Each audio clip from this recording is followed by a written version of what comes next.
आज सुबह जब मेरी आँख खुली तो शरीर में बिल्कुल भी ताकत महसूस नहीं हो रही थी। सिर भारी था, बदन में दर्द था और उठने का बिल्कुल मन नहीं हो रहा था। लेकिन वही है कि मैं एक गृहिणी हूँ, इसलिए चाहकर भी ज़्यादा देर तक आराम नहीं कर सकती और मुझे रूटीन में रहना ही ज़्यादा अच्छा लगता है। धीरे-धीरे उठकर सबसे पहले मैंने भगवान का नाम लिया ताकि मन को थोड़ा सहारा मिले। उसके बाद खुद को सँभालते हुए अपने काम में मैं लग गई और सबसे पहले आज मैंने ना गरम करके पानी पिया, हाथ मुँह धोने गई थी पहले, उसके बाद में चूल्हे को प्रणाम किया, माता रानी को प्रणाम किया और उसके बाद में गरम पानी करने के लिए रख दिया था। गरम पानी हो रहा था, इतने ही मैंने स्लैब को भी साफ़ कर लिया था ताकि है ना जो है काम भी होते रहे।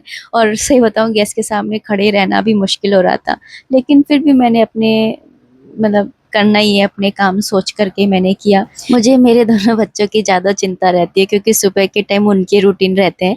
हस्बैंड जी के तो ये है कि हाँ, थोड़ा देर से भी हो जाता है। तो मैंने फिर अपनी ज़िम्मेदारी का ध्यान रखते हुए बस अपने काम शुरू कर लिए थे। इसलिए ही मैं अपनी तबीयत है ना ख़राब होने के बावजूद मैं अपने काम पहले पूरे करती हूँ क्योंकि मुझे चिंता लगी रहती है दोनों के रूटीन टाइम से पूरे हो जाएँ। आज काम की रफ़्तार बहुत थोड़ी है ना धीमी थी, जहाँ रोज़ मैं जल्दी-जल्दी सब काम कर लेती हूँ, वहीं आज हर काम में समय लग रहा था, चाहे वो बर्तन धोना हो, झाड़ू-पोछा करना हो या खाना बनाना। बीच-बीच में थोड़ी-थोड़ी देर के लिए बैठ भी जा रही थी क्योंकि शरीर जवाब दे रहा था। मन कर रहा था कि आज सब छोड़कर आराम ही कर लूँ, लेकिन घर की ज़िम्मेदारियाँ मुझे बार-बार उठने पर मजबूर कर दे रही थी और कृषि की सेवा पूजा मुझे लग रहा था कि नहीं, वो मेरा इंतज़ार देख रहे हैं। आज मुझे ये महसूस हो रहा था कि एक गृहिणी का स्वस्थ रहना कितना ज़रूरी है। अगर मैं ही ठीक नहीं रहूँगी, तो घर के काम कैसे ठीक से हो पाएँगे। इसलिए मैंने तय किया कि आज थोड़ा आराम भी करूँगी और अपनी सेहत का ध्यान भी रखूँगी। एक गृहिणी होना आसान नहीं है, ख़ासकर तब जब तबीयत ही ठीक ना हो। फिर भी हम हर दिन अपने परिवार के लिए पूरी कोशिश करते हैं। लेकिन आज मैंने यह भी समझा कि अपने आप का ख़्याल रखना भी उतना ही ज़्यादा ज़रूरी है। अच्छा, आज मेरी आवाज़ थोड़ी-सी है ना बैठी-बैठी सी दिख लग सकती है। वैसे वीडियोज़ में इतना कुछ पता चलता नहीं है, लेकिन फिर भी तो मैंने यहाँ पर झाड़ू लगा ली थी अंदर और बाहर मैं झाड़ू लगाने आई, तो रात में शायद ज़्यादा ही ज़ोर से बारिश आई थी, तो पूरा आँगन ही गीला था। तो फिर मैंने वाइपर से है ना उसको सूत दिया कि पानी को है ना सूत देती हूँ ताकि है ना फिर पोछा लगा दूँगी क्योंकि फिर गीले में ना पोछा लगता नहीं है। कल मैंने एक प्रश्न किया था, मतलब मैं बच्चों की स्टडीज़ को लेकर के कुछ आप लोगों को समझाना चाहती थी। लेकिन मैंने एक प्रश्न किया था कि अगर है ना आपके घर में ऐसा कोई मेहमान आ जाए जिसे आप पसंद भी नहीं करते, तो आप कैसे डील करेंगे? और बहुत सारे कमेंट्स भी आए कि आप शांत रहेंगे, चुप रहेंगे, अपना धर्म निभाएँगे, मेहमान जो है भगवान का रूप होते हैं, अतिथि देवो भव, तो उसी रीत को निभाएँगे। तो अच्छा लगा सुन कर के कि इतना मतलब सब लोगों के सेम ही विचार थे। कल के वीडियो में मैंने एक प्रश्न किया था कि अगर आपके घर में ऐसे अनवांटेड मेहमान आ जाए जिन्हें आप बिल्कुल पसंद नहीं करते हैं, और वो आपके घर में आकर के काए-कलेश ही करवा देते हैं। आपके और आपके हस्बैंड के बीच में दूरी बनवा देते हैं। तो उन मेहमानों के साथ में आप कैसे डील करेंगे? तो काफ़ी सारे कमेंट्स आए कि हम है ना उनके साथ में डील करेंगे शांति के साथ में, कुछ बोलना बंद कर देंगे, शांत मन से रहेंगे, जो हमारा कर्म है, हमारा फ़र्ज़ है उसको निभाते रहेंगे और कुछ नहीं बोलेंगे।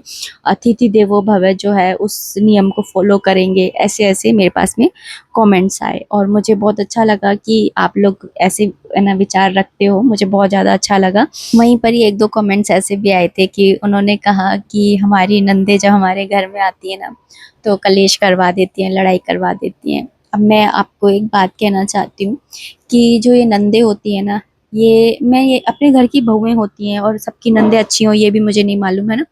लेकिन जो ये नंदें होती हैं ना, इनमें चारों धाम है ना होते हैं। मतलब अगर आप इनकी सेवा कर लेंगे ना, तो आपको उतना है ना फल मिलता है जितना है ना आप चारों धाम की यात्रा करने पे आपको फल मिलता है।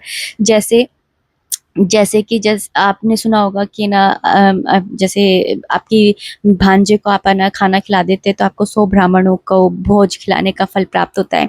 ऐसे ही किसी औरत ने अगर बच्चा ब्याया है और वो जच्चा जिसे कहा जाता है, तो जच्चा की सेवा करने से आपको उतना फल मिलता है जितना आप है ना एक गाय की सेवा करने पे, पूरे जीवन आप गाय की सेवा करने पे आपको जो फल प्राप्त होता है। वैसे ही जब आप नंद की सेवा आदर करते हैं तो फिर आपको है ना चारों धाम धाम पे यात्रा करने का जो फल प्राप्त होता है वो फल आपको प्राप्त होता है। तो इस बात का आप ध्यान रखिए। और बात रही लड़ाई की, तो मैं आपको बताऊं, लड़ाई हमेशा है ना पति पत्नी में उनकी खुद की अंडरस्टैंडिंग कम होने की वजह से होती है।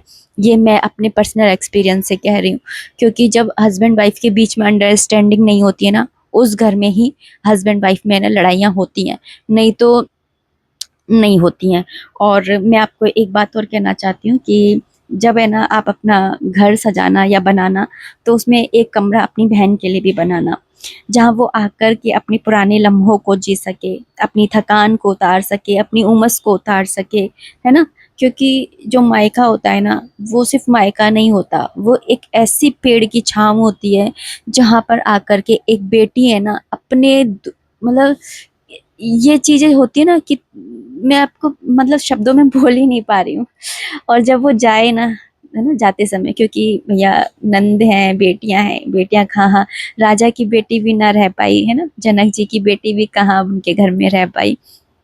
तो जाते समय उनके हाथ में पैसे नहीं, मीठा स्नेह देना, और उनको ये वाला आग्रह भी थमाना कि फिर वापस जल्दी आना। एक बात और, जो कर्म होता है ना वो लौट करके जरूर आता है। अगर आप अपनी नंद को ना 100 रुपए भी दे रहे हैं ना, तो वो लौट करके आपके पास में 500 रुपए होकर के आएगा। इस बात की गारंटी मैं दे रही हूँ, लिख करके दे रही हूँ मैं ये वाली चीज। आप चाहे आजमा करके देख लीजिएगा, इस बार ही आजमा करके देख लीजिएगा।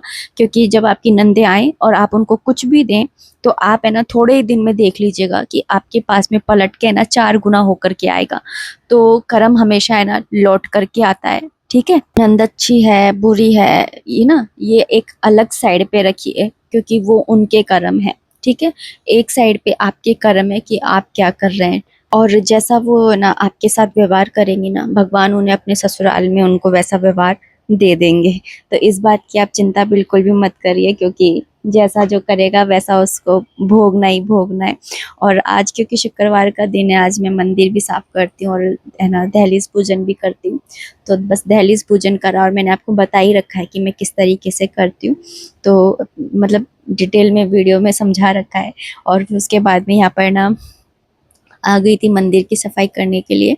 तो आज है ना मतलब ये पूरी डेकोरेशन कर रखी है ना, तो सोच रही थी हटा के साफ करूँ क्या। फिर मैंने सोचा कि अभी तो एक ही हफ्ता होता हुआ है, तो या तो नेक्स्ट वीक पे देख लूँगी, क्योंकि अभी तो साफ सही लग रहा है। और आज कुछ तबीयत भी है ना ऐसी ठीक नहीं लग रही थी, मतलब ऐसी मतलब गला बैठा हुआ है, जुकाम हो रखा है, खांसी हो रखी है। और गले में खांसी जुकाम तो फिर भी सहन हो जाता है, गले में जो ये खराश होती है ना, ये सहन नहीं होती है ना। तो सारे दिन भर बस ऐसे लगता है कि गरम गरम कुछ पीते रहे। यहाँ पे पूरी सफाई करी, उसके बाद में बस यहाँ पे मैं थोड़ा सा पोछा लगा ले रही हूँ। और उसके बाद में यहाँ पर मैं गई थी सूर्यनारायण भगवान जी को जल अर्पित करने के लिए।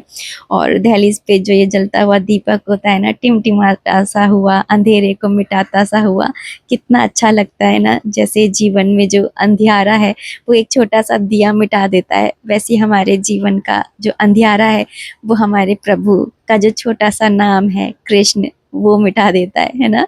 आज ही मैं ना मतलब एक वीडियो देख रही थी, जिसमें मुझे आज ही पता चला ऐसा भी होता है आजकल।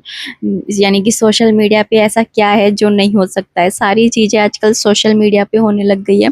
और यहाँ तक कि दाह संस्कार भी, आजकल का समय कैसा आ गया है, कितना कलयुग आ गया है कि लोगों के पास इतना भी टाइम नहीं है कि है ना वो जाकर के अपने माता पिता का दाह संस्कार तक कराए।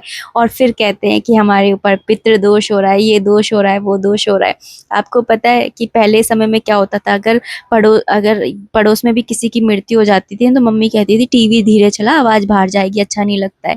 और आजकल आजकल तो उसी घर में वही टीवी चलती रहती है। पहले समय में कोई किसी के घर में मृत्यु हो जाती थी तो आस पड़ोसी आकर के चाय खाना वगैरह दे जाते थे, अपने आप बिना कहे, कोई मांगने नहीं जाता था। लेकिन आजकल तो वहीं पर ही है ना डेड बॉडी रखी होती है, पार्थिव शरीर रखा होता है, और उसके बगल में ये ना चाय बन रही होती है। आज का वो समय आ गया है। और जब मैंने ये वाला वीडियो देखा कि है ना आजकल तो ऑनलाइन दाह संस्कार हो रहे हैं, एक मतलब कुछ कंपनियां बनी हुई हैं, और वो कंपनियां है ना मतलब अगर दाह संस्कार कराना है तो इतने का पैकेज बनेगा, अगर शव यात्रा निकालनी है तो इतने का पैकेज बनेगा। मतलब इस तरीके से है भगवान, में तो देख करके हैरान रह गई। और आज ये नॉर्मल भी हो गया है, कोई कुछ नहीं बोल रहा है। और जहाँ पे ये वीडियो था वहाँ पर ना सब दिल रिएक्ट कर रहे थे और ये कह रहे थे कि ये तो सही है, हाँ हाँ, ये तो बढ़िया है, ये बढ़िया है। मतलब ये सब उनको अच्छा लग रहा था, ये सही लग रहा था। मतलब कि बच्चे मतलब किस लिए मुझे तो समझ में ही नहीं आया, मतलब बहुत ही ज्यादा हैप्पी रह गई। खैर यहाँ पर मैं आपको टाइम दिखा रही थी कि अभी इतने बजे हैं और टाइम से काम हो गया था, और हर्षित के जाने के बाद में बस मैंने दाल भिगो दी थी, तो मैं यहाँ पर दाल लौकी बनाऊंगी, लेकिन उससे पहले मैं बनाऊंगी चाय, क्योंकि मैंने आपको बताया ना कि मेरा गला बैठा हुआ है, तो मैं अदरक वाली चाय बनाऊंगी। क्योंकि कुछ भी ऐसा लग रहा है गरम गरम सा पीती रहूं मैं, कुछ भी खाने का मन नहीं कर रहा है, पीने का भी मुझे गरम गरम ऐसा लग रहा है, गरम पानी पीती रहूं या फिर चाय गर्मा गर्म पीती रहूं, यही मन कर रहा है। तो यहाँ पे बस मैंने अदरक वाली जो चाय है वो बनाई है, और अब तो जब ठंडा आ जाएंगी तो अदरक वाली चाय बनेगी। और कोइंसिडेंट अदरक आई भी थी, तो चलो फायदा हो गया। यहाँ पे बस लौकी की सब्जी छोक दी थी, और लौकी की मैं दाल की लौकी बना रही हूँ। तो एक तो सूखी वाली बनती है दाल की लौकी, एक गीली वाली बनती है, तो हमारे घर में ना गीली वाली बनती है, मेरे मायके में सूखी वाली बनती है। तो गीली वाली मैं कुकर में बना लेती हूँ, जल्दी भी बन जाती है और थोड़ा लिपटमा बनती है ना, तो अच्छी लगती है हर्षित के पापा को। तो हींग जीरा डाल करके दाल डाल दी थी, उसको थोड़ा सा भुना, मसाले डाले, उसके बाद में लौकी डाल दी थी। फिर उसके बाद में ना मसाला थोड़ा कम लग रहा था, इसलिए लाल मिर्ची और ऐड करी। फिर उसके बाद में ना टमाटर और मिर्ची डाल करके, पानी डाल करके, नमक डाल करके, और बस सीटियाँ ले ली थी मैंने 2 से 3। तो जल्दी बन जाती, क्योंकि दाल भी भीगी हुई है, चने की दाल और अरहर की दाल मिक्स करके बनाई है। और क्योंकि आज है ना शुक्रवार है, तो शुक्रवार को बेडशीट वगैरह भी चेंज करती हूँ, तो वही सब मैंने यहाँ पर चेंज किया है। तो अब इस वीडियो को मैं इतना ही रखना चाहूँगी। उम्मीद करती हूँ वीडियो पसंद आई होगी, अगर आई है तो प्लीज़ लाइक कर दीजिएगा। कोई भी कॉमेंट है, कोई भी सजेशन है, आप कॉमेंट बॉक्स के थ्रू मुझे कर सकते हैं। मिलते हैं नेक्स्ट वीडियो में, तब तक के लिए राधे राधे, हरे कृष्णा। और हाँ, नंद वाली बात का आप बुरा मत मानिएगा, क्योंकि मैं भी समझती हूँ ये सारी चीज़ें, ये सारे रिश्ते, मैंने भी ये सारी चीज़ें देखी हैं, सही हैं। तो मैं भी ये सारी चीज़ें ना समझती हूँ। और तो बस मेरा इतना सा कहना है कि अपना कर्म, अपना फर्ज निभाते चलिए।